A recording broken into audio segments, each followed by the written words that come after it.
அதிகாரம் 3.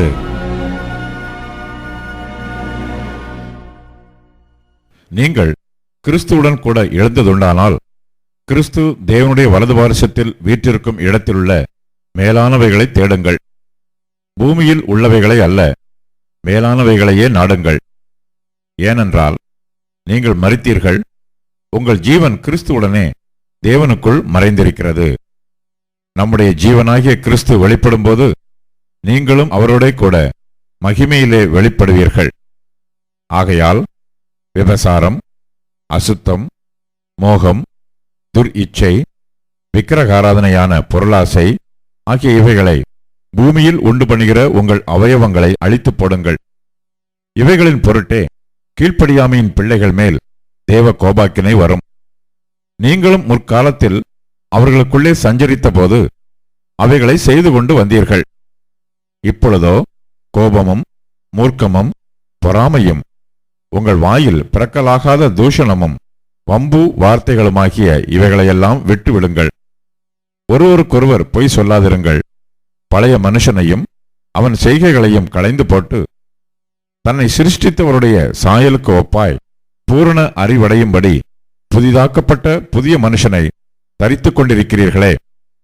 அதிலே கிரேக்கன் என்றும் யூதன் என்றும் இல்லை, விருத்த சேதனம் உள்ளவன் என்றும் விருத்த சேதனம் இல்லாதவன் என்றும் இல்லை, புறஜாதியான் என்றும் புறதேசத்தான் என்றும் இல்லை, அடிமை என்றும் சுயாதீனன் என்றும் இல்லை.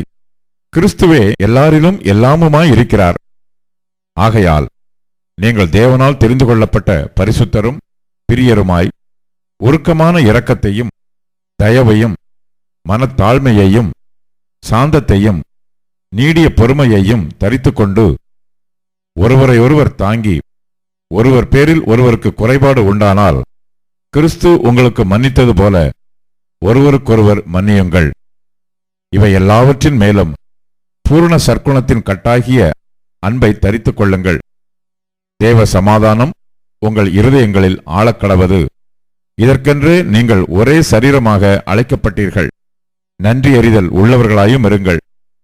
கிறிஸ்துவின் வசனம் உங்களுக்குள்ளே சகல ஞானத்தோடும் பரிபூர்ணமாக வாசமாயிருப்பதாக. சங்கீதங்களினாலும் கீர்த்தனைகளினாலும் ஞான பாட்டுகளினாலும் ஒருவருக்கொருவர் போதித்து புத்தி சொல்லிக் கொண்டு உங்கள் இருதயத்திலே கர்த்தரை பக்தியுடன் பாடி வார்த்தையினாலாவது கிரியையினாலாவது நீங்கள் எதை செய்தாலும் அதையெல்லாம் கர்த்தராகிய இயேசுவின் நாமத்தினாலே செய்து அவர் முன்னிலையாக பிதாவாகிய தேவனை ஸ்தோத்திரியுங்கள்.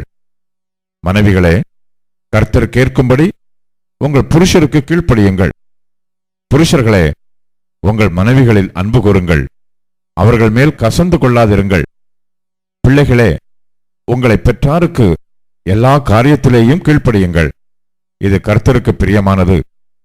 பிதாக்களே, உங்கள் பிள்ளைகள் திடனற்று போகாதபடி அவர்களுக்கு கோபம் ஊட்டாதிருங்கள். வேலைக்காரரே, சரீரத்தின்படி உங்கள் எஜமான்களாய் இருக்கிறவர்களுக்கு எல்லா காரியத்திலேயும் கீழ்ப்படிந்து நீங்கள் மனுஷருக்கு பிரியமாய் இருக்க விரும்புகிறவர்களாக பார்வைக்கு ஊழியம் செய்யாமல் தேவனுக்கு பயப்படுகிறவர்களாக கபடமில்லாத இருதயத்தோட ஊழியம் செய்யுங்கள். நீங்கள் கர்த்தராகிய கிறிஸ்துவை சேவிக்கிறதினாலே சுதந்திரமாகிய பலனை கர்த்தராலே பெறுவீர்கள் என்று அறிந்து எதை செய்தாலும் அதை மனுஷர்களுக்கென்று செய்யாமல் கர்த்தருக்கென்றே மனப்பூர்வமாய் செய்யுங்கள். அநியாயம் செய்கிறவன் தான் செய்த அநியாயத்துக்கேற்ற பலனை அடைவான்.